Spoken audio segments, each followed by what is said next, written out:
Hello friends, कैसे हैं आप सब। Welcome to pharmacy classes by Aarti ma'am.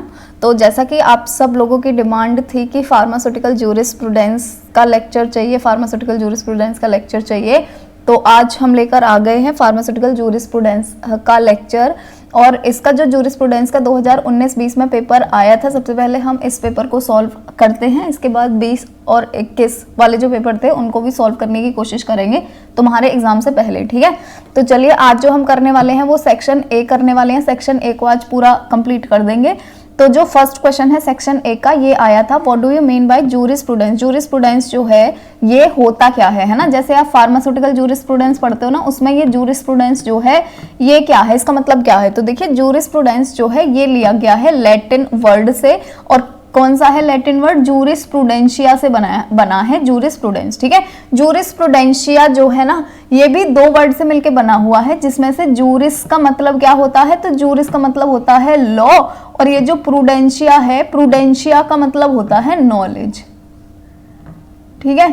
अब इसको हम क्या बोल सकते हैं, इसको हम बोल सकते हैं जूरिस्प्रूडेंशिया, या जूरिस्प्रूडेंस का मीनिंग होता है नॉलेज ऑफ लॉ, ठीक है। इतनी चीज याद रखिए बस।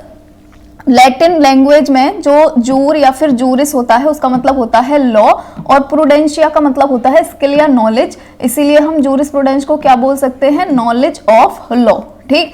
जो सेकंड क्वेश्चन है वो है what are the objective of drug and cosmetic act 1940। जो ड्रग एंड कॉस्मेटिक एक्ट या डीएनसी एक्ट आया था 1940 में, उसके ऑब्जेक्टिव क्या थे, आया क्यों था वो, इसकी जरूरत क्या पड़ी, ठीक है।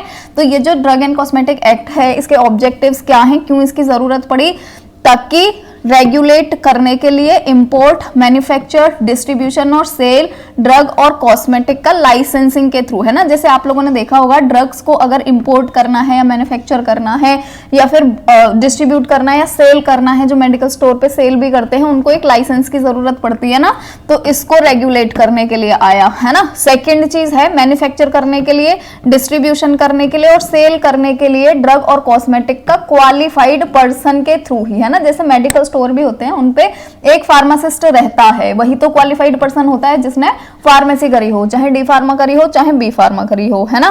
थर्ड है कि प्रिवेंट करने के लिए सबस्टैंडर्ड ड्रग। सबस्टैंडर्ड ड्रग का मतलब क्या होता है, जो थोड़ी सी क्वालिटी में कम ड्रग होती है ना, उनको प्रिवेंट करने के लिए भी ये एक्ट लगाया गया, क्योंकि जब भी मैन्युफैक्चरिंग होती है तो वहां पर भी ना इंस्पेक्शन होता है ड्रग्स का, कि अच्छी क्वालिटी की बन रही है या नहीं बन रही है ना। तो जो सबस्टैंडर्ड होते हैं क्वालिटी के, क्वालिटी अगर थोड़ी कम होती है तो उसको भी प्रिवेंट करने के लिए भी ये जो एक्ट है ये लाया गया था।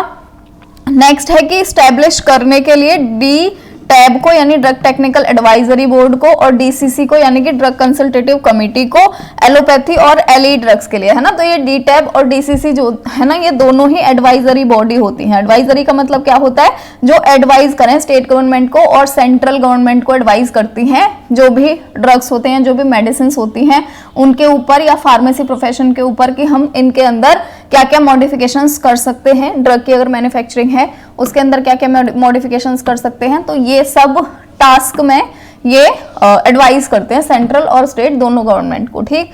चलिए नेक्स्ट क्वेश्चन पढ़ेंगे।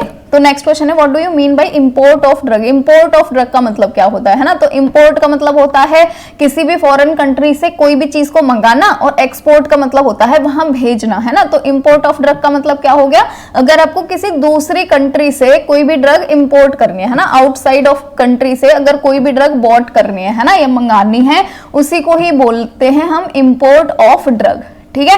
ये जो ड्रग एंड कॉस्मेटिक एक्ट और रूल्स है ये रेगुलेट करता है। अगर आप यहाँ पर है ना इसको एक्ट को 1940 और लिख देंगे तो और ज्यादा सही रहेगा, क्योंकि जितने भी एक्ट होते हैं उनको इनकी ईयर के साथ लिख दो ना तो थोड़ा अच्छा रहता है ना, थोड़ा इफेक्ट पड़ता है एग्जामिनर पे।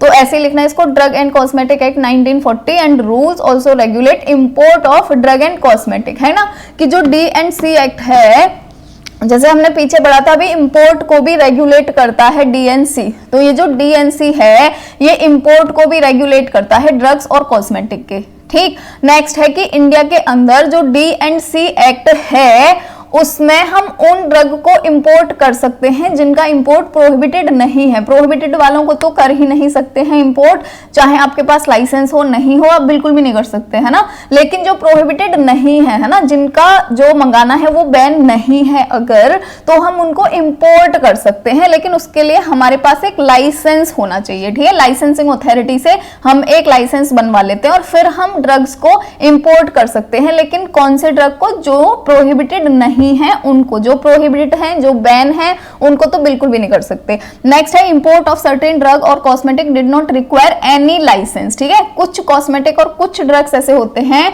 जिनका जो इंपोर्ट है उसके लिए हमें कोई लाइसेंस की जरूरत नहीं होती है ना। जैसे पैरासिटामोल हो गया, उसके लिए कोई लाइसेंस की जरूरत नहीं होगी। कॉस्मेटिक हो गए, इतने लैक्मे वैक्मे और मेबलिन वेबलिन आ रहे हैं, इसके लिए हमें लाइसेंसिंग की जरूरत नहीं होगी, है ना। तो कुछ ड्रग्स और कॉस्मेटिक ऐसे होते हैं जिनके लिए लाइसेंस की जरूरत नहीं होती है, बस उनके अंदर कुछ चीजें होनी चाहिए, जैसे कि वो स्टैंडर्ड क्वालिटी के होने चाहिए। क्वालिटी एकदम अच्छी होनी चाहिए, ऐसा नहीं सब स्टैंडर्ड क्वालिटी की हो, क्वालिटी स्टैंडर्ड ही होनी चाहिए। और जितनी भी जरूरी चीजें हैं इंपोर्ट से रिलेटेड, वो सारी की सारी जरूरी चीजों को वो फुलफिल करने चाहिए, वो सारी की सारी जरूरी चीजें उनके अंदर होनी चाहिए बस, ठीक है। तो ये हो गया इंपोर्ट ऑफ ड्रग। नेक्स्ट है define Coca leaf. Coca leaf का मतलब क्या होता है? तो देखिए कोका लीफ का मतलब कोका लीफ ही होगा, सिंपल, है ना। बस वो लीफ होनी चाहिए कोका की जिसके अंदर जो भी उसके एल्कलॉइड है, जैसे कोका लीफ होती है ना, इसके अंदर एल्कलॉइड होते हैं ना, तो वो जो एल्कलॉइड हैं कोका के, कोका एल्कलॉइड जो हैं वो सारे के सारे रिमूव नहीं होने चाहिए, ठीक है। यहाँ पे क्या लिख रहा है? एक्सेप्ट, यानी कि उसको छोड़कर हर कोका लीफ को हम कोका लीफ ही बोलेंगे, केवल उस लीफ को छोड़कर जिसके अंदर से सारे के सारे एल्कलॉइड को रिमूव कर लिया गया। तो अगर ये वाली जैसे कोका लीफ है और अगर इसके अंदर से हमने सारे के सारे एल्कलॉइड को रिमूव कर लिया है ना, तो इसमें काम की चीज तो बची नहीं, तो इसको कोका लीफ क्यों बोलेंगे? जैसे चाय पत्ती होती है, अगर उसके अंदर से हमने सारा का सारा जो चाय की पत्ती का कंटेंट है अगर वो हमने निकाल लिया तो चाय की पत्ती फिर कहाँ रही वो, ठीक है। वैसे ही कोका लीफ, हर लीफ को बोलेंगे, बस उसके अंदर से एल्कलॉइड जो हैं वो निकाले हुए नहीं होने चाहिए। अब नेक्स्ट है कि कोई भी मिक्सचर विद और विदाउट नेचुरल मटेरियल जिसमें 0.1% से कम या 1% कोकेन हो, उसको भी हम कोका लीफ के अंदर ही डालेंगे, ठीक है। जिसके अंदर 0.1 के इक्वल कोकेन हो, वो भी कोका लीफ की कैटेगरी के अंदर ही आता है। चलिए नेक्स्ट लिखेंगे, नेक्स्ट देखेंगे define prepared OPM. Prepared OPM क्या होता है ना, तो ओपीएम जो होता है ये हमें मिलता है पॉपी प्लांट से, ठीक है। अब पॉपी प्लांट से जब हमने कोई भी एल्कलॉइड का एक्सट्रैक्शन कर लिया और एक्सट्रैक्शन करने के बाद में इस एक्सट्रैक्शन की हमने बना ली कोई भी प्रिपरेशन, ठीक है। प्रिपरेशन का मतलब क्या होता है? कोई भी डोसेज फॉर्म बना ली, है ना। प्रिपरेशन मतलब कोई भी डोसेज फॉर्म बना ली, तो इस डोसेज फॉर्म को हमने प्रिपरेशन करके बनाया है ना, तो यही ही हो जाएगी प्रिपेयर्ड ओपीएम, ठीक है। समझ आ गया? एक्सट्रैक्शन निकाली, एक्सट्रैक्शन निकालने के बाद में अगर उसकी कोई भी प्रिपरेशन बना ली, यानी कोई भी डोसेज फॉर्म बना ली, उसकी कोई भी टैबलेट बना ली, कोई भी सॉल्यूशन बना लिया, कोई भी मिक्सचर बना लिया, उस मिक्सचर को ही हम बोलते हैं प्रिपेयर्ड ओपीएम, ठीक है। Prepared OPM is the dosage form solution और mixture in any physical state in which one or more OPM alkaloid, है ना। अब इसके अंदर देखो क्या होगा, इसके अंदर जो इस पॉपी प्लांट के अंदर एल्कलॉइड थे उनका ही तो हमने एक्सट्रैक्शन किया था, तो वो सारे के सारे इसके अंदर होंगे ही, है ना। तो ओपीएम एल्कलॉइड होने चाहिए इनके अंदर। ओपीएम एल्कलॉइड जैसे कि मॉर्फिन, पैथिडीन, पेपेबरिन, एक और होता है कोडीन, वो चाहो तो वो भी लिख लेना। तो ये सारे के सारे एल्कलॉइड प्रेजेंट होंगे यहाँ पर। नेक्स्ट है प्रिपरेशन। अगर हम ओपीएम का करते हैं तो कैसे करते हैं? ओपीएम एल्कलॉइड को सेपरेट कर लेते हैं या इनका एक्सट्रैक्शन कर लेते हैं पॉपी प्लांट से, जो मैं भी यहाँ पे बता रही थी, ठीक है। नेक्स्ट क्वेश्चन है define bonded laboratory. Bonded laboratory क्या होती है ना, ये आपने पढ़ा होगा, जो medicinal and toilet preparation act के अंदर पढ़ा होगा ये, है ना। वहां पर हमें क्या करना होता है, medicinal and toilet preparation act के अंदर वो सारे के सारे ड्रग्स को पढ़ते हैं जो नार्कोटिक एंड साइकोट्रोपिक सब्सटेंस होते हैं या फिर एल्कोहल वाले ड्रग्स को पढ़ते हैं इसके अंदर, है ना। तो यहाँ पर बॉन्डेड लेबोरेटरी कौन सी होती है? जिनके अंदर हम एल्कोहल का या अदर नार्कोटिक सब्सटेंस का यूज कर रहे हैं, वो होती है बॉन्डेड लेबोरेटरी। ये भी दो तरह की होती है, एक बॉन्डेड होती है, एक नॉन बॉन्डेड होती है ना। एक बॉन्डेड और एक नॉन बॉन्डेड। देखो मतलब क्या है दोनों का, बॉन्डेड का मतलब क्या है, किसी के साथ ये बॉन्ड बना के रह रही होंगी, है ना। तो बॉन्डेड का मतलब क्या होता है, बॉन्ड बना के रहती है। किसके साथ बॉन्ड बना के रहती है, ये गवर्नमेंट के साथ बॉन्ड बना के रहती है। जब ये गवर्नमेंट के साथ बॉन्ड बना के रहती है ना, तो गवर्नमेंट क्या करती है, इनको एक एक्साइज ऑफिसर दे देती है ना।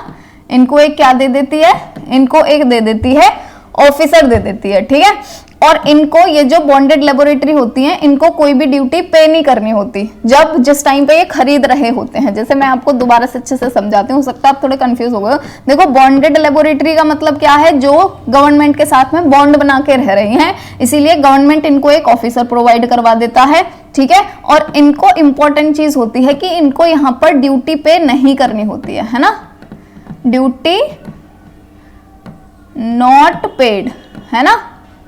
तो ड्यूटी पेड इनको क्यों नहीं करनी होती है, क्योंकि ये क्या करते हैं, जिस टाइम पर ये खरीद के लाते हैं, जैसे ये यहाँ पर समझो एक वो है, एक कोई भी लेबोरेटरी है जहां से इनको खरीदना है या कहीं से कुछ भी करना है, गवर्नमेंट से ही खरीदेंगे वैसे तो नार्कोटिक वार्कोटिक सब्सटेंस को, है ना। या तो यहाँ पर जब ये खरीदेंगे ना, तो खरीदने वाले टाइम पर इनको कोई पैसे नहीं देने, ये जितना भी खरीदना चाहे खरीद सकते हैं यहाँ से। अब ये अपने वाले लेबोरेटरी में ले आए, तो यहाँ पर इन्होंने बहुत सारे प्रिपरेशन बना दिए, मेडिसिन बना दिए, टॉयलेट प्रिपरेशन बना दिए, बहुत हार्पिक वार्पिक इन्होंने सब बना डाला, ठीक है।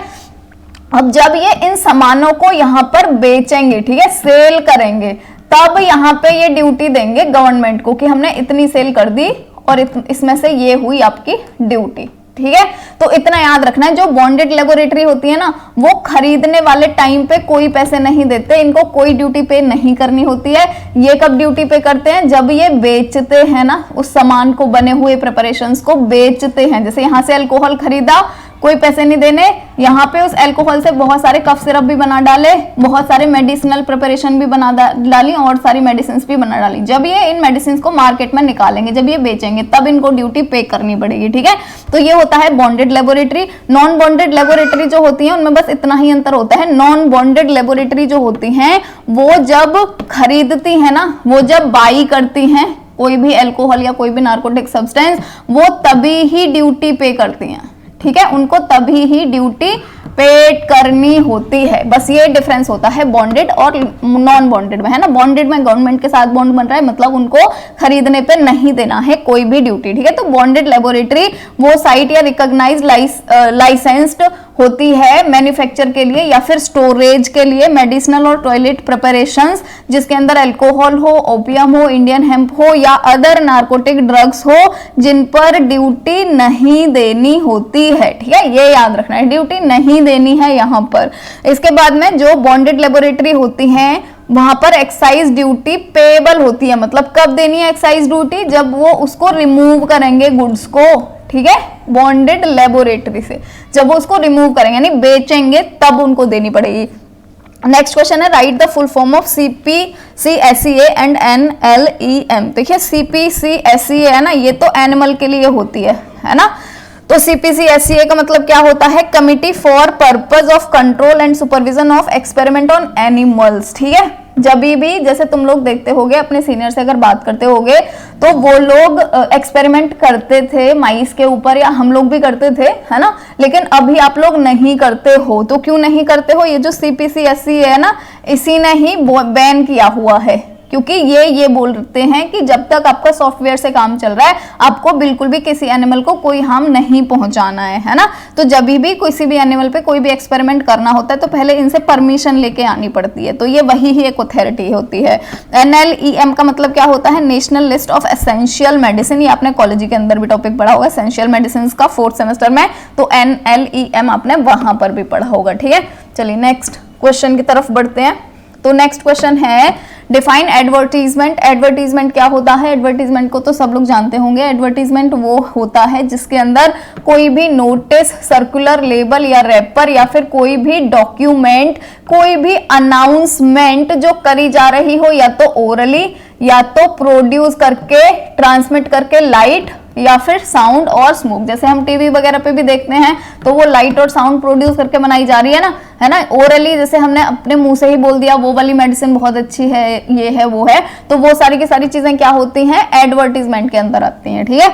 नेक्स्ट क्वेश्चन है डिफाइन मिसब्रांडेड ड्रग। अब देखो मिसब्रांडेड ड्रग को कैसे समझेंगे, है ना, जैसे दो शूज होते हैं, एक होता है रिबॉक का, एक होता है रीबॉक का, है ना, दोनों में डिफरेंस क्या है, रिबॉक का शूज ब्रांडेड है और रीबॉक का नॉन ब्रांडेड है, उसने कॉपी करके ऐसे ही बना लिया है ना। तो मिसब्रांडेड जितनी भी चीजें होती है ना उनको ऐसे याद रखो, मिसब्रांडेड जो होती है ना ये वो दिखाने की कोशिश कर रही है जो ये एक्चुअल में है नहीं, है ना, ज्यादा अपने आप को अट्रैक्टिव दिखाएंगी, ज्यादा अपने आप को ऐसे दिखाएंगी कि हम तो बहुत सही है, ये है वो है, पर अंदर से ये होंगे नहीं। आपको ये याद रखना है, मिसब्रांडेड चीज ऐसी होती है ना। तो देखो फर्स्ट पॉइंट ही इसमें क्या है कि अगर ये बहुत ज्यादा कलरफुल है ना, बहुत ज्यादा कलरफुल है, बहुत ज्यादा कोटेड है, पाउडर्ड है, या बहुत ज्यादा पॉलिश करी गई है, इनके ऊपर बहुत ज्यादा ऐसे दिख रही है, बहुत एकदम चिकनी चिकनी बढ़िया टैबलेट दिख रही है ना, तो या फिर जिनकी जो कंसीलिंग है वो कर दी गई है ना, जैसे टैबलेट होता है ना, इसके बीच में ऐसे निशान होता है, एक इसको भी भर दिया गया है, कंसील कर दिया गया है, या फिर इनको ऐसे दिखाया गया है, से अपीयर कराया गया है कि ये बहुत ज्यादा बेटर हैं और ग्रेटर थेराप्यूटिक वैल्यू है इनके अंदर, ठीक है,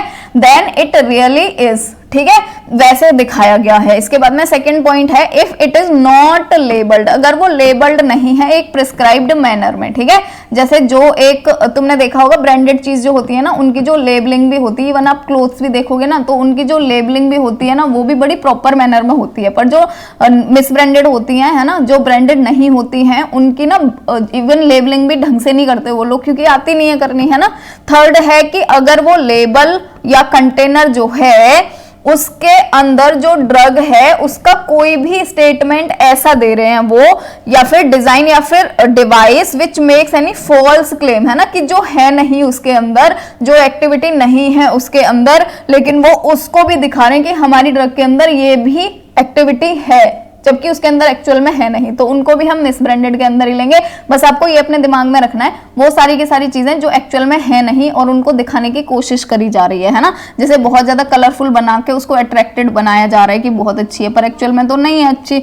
नेक्स्ट है कि अगर कोई भी फोनेटिक सिमिलैरिटी है ना, जैसे मैं रिबॉक और रीबॉक वाली अभी बात कर रही थी, जैसे कि कोकोजेम जो है ये एक ब्रांड है, लेकिन उसी को ही अगर किसी दूसरे बंदे ने अपनी एक वो मेडिसिन बना के घटिया सी, है ना, उसको नाम दे दिया है कोटोजेम, ठीक है, तो ये वाली कैसी हुई, ये हुई मिसब्रांडेड, और ये क्या है, ये है ब्रांडेड, ये वाली है ब्रांडेड, ठीक है, तो ये हो गया यहां पर ये वाला कॉन्सेप्ट क्लियर। चलिए नेक्स्ट और लास्ट क्वेश्चन पढ़ते हैं, what are the objectives of RTI act. RTI act का मतलब क्या है, राइट टू इंफॉर्मेशन एक्ट, ठीक है। राइट टू इंफॉर्मेशन एक्ट जो है ना ये बहुत ही अच्छी चीज है। इसमें क्या करा जाता है, जैसे आप हैं, ये आप हो, ठीक है, और ये आपका घर है यहाँ पर, और आपके घर के आसपास जितनी भी चीजें हैं ना आप उन सब का पता कर सकते हो आरटीआई के थ्रू, है ना, कि जैसे यहाँ पर कोई झोपड़ियों में रह रहा है, कोई मतलब किसी ने शॉप अपनी बहुत आलीशान बना रखी है लेकिन उसमें रोड घेर रखा है या कुछ भी कर रखा है, तो आप है ना कहाँ पे जाओगे, आरटीआई इंफॉर्मेशन के लिए, है ना, एक वो बना दी होती है, एक अथॉरिटी बना दी होती है, आप उसके पास जाओगे एप्लीकेशन लेके और आप बोलोगे कि मेरे को या इसकी सबकी इंफॉर्मेशन चाहिए, इन्होंने अपना घर कैसे बना रखा है, यहाँ पे तो बना ही नहीं सकते, यहाँ पे पार्क है, यहाँ पे ये है वो है, तो जो भी यहाँ पे अथॉरिटी है ना वो आपको सारी की सारी इंफॉर्मेशन दे देगी, ठीक है। तो बेसिकली तो ये होता है right to information act. Right to information act मतलब कि हर किसी को राइट है पूरी इंफॉर्मेशन का, ठीक है, बस वो किसी और का वो नहीं हर्ट कर रही हो, है ना। जैसे कि आप अगर ऐसे चले जाओगे कि मुझे उसके 10th के मार्क्स पता करने हैं, है ना, तो ये तो मतलब किसी की अपनी कोई सीक्रेटिव चीज है तो वो थोड़ी आप पता कर लोगे, लेकिन जो भी वैसे हैं मतलब जिनको आप पता कर सकते हो, जिन पर कोई रिस्ट्रिक्शंस नहीं है गवर्नमेंट की, वो आप सारी चीजें पता कर सकते हो आरटीआई एक्ट के थ्रू, ठीक है। तो आरटीआई एक्ट जो है ये प्रोवाइड करवाता है सारी तरह की इंफॉर्मेशन इंडिया के सिटीजन को विद रीजनेबल रिस्ट्रिक्शन, है ना, मतलब रीजनेबल रिस्ट्रिक्शंस के साथ। ऐसा नहीं है कि आप किसी की भी पर्सनल लाइफ में जाके उसके वाली इंफॉर्मेशन लेना चाहो तो वो तो आपको नहीं प्रोवाइड करवाई जाएगी, ठीक है। तो नेक्स्ट है to promote transparency and accountability, ठीक है, जैसे कि आपको सारी इंफॉर्मेशन रहेगी, आप अगर चाहो, अगर आपका एग्जाम हुआ है और आप अगर ये चाहो कि ये वाले 2 बंदे हैं, ये इनके सबसे हाईएस्ट मार्क्स आए, इनके मार्क्स कैसे आ गए हाईएस्ट, है ना, इनके तो आने नहीं चाहिए थे, मेरे को ये पूरी इंफॉर्मेशन चाहिए, इनकी कॉपी निकलवानी है, मेरे को ये करना वो करना है, तो वो जायज है, वो आप करवा सकते हो, ठीक है। तो ये क्या हो गया, ट्रांसपेरेंसी हो गई, है ना। तो ट्रांसपेरेंसी और अकाउंटेबिलिटी को प्रमोट करने के लिए working in the working of every public authority, है ना, उसकी ट्रांसपेरेंसी दिखाने के लिए ये आरटीआई बनाया गया था। आरटीआई जो है वो एक कॉन्स्टिट्यूशन है सेंट्रल इंफॉर्मेशन कमीशन का, मतलब जिसको सेंट्रल गवर्नमेंट चलाती है, और एक स्टेट इंफॉर्मेशन कमीशन जिसको स्टेट गवर्नमेंट चलाती है, किसके लिए, पब्लिक के लिए, ठीक है। नेक्स्ट है प्रोवाइड करती है ये रेगुलेटरी पावर सिटीजन को, ठीक है। जैसे सिटीजन भी चाहें तो ऐसे बोल सकते हैं कि हमारे यहाँ के, हमारी गली के पार्क में किसी ने अपना घर बना रखा है, उसने कैसे अपना घर बना रखा है, मुझे उसकी सारी इन्फॉर्मेशन चाहिए, आप इन्फॉर्मेशन मांग लीजिए, आपको इन्फॉर्मेशन मिल जाएगी, उसके बाद में आप उसके अगेंस्ट में FIR भी कर सकते हैं, ठीक है, क्योंकि आपके पास सारे के सारे डॉक्यूमेंट होंगे ऑथेंटिकेटेड। तो ये हो गए आपके जूरिस्प्रूडेंस के सारे के सारा ए जो सेक्शन था वो complete. Thank you for watching the video, और मिलते हैं नेक्स्ट वीडियो में। तो लाइक कर देना वीडियो को, शेयर कर देना अपने फ्रेंड्स के साथ, चैनल को अभी तक सब्सक्राइब नहीं करा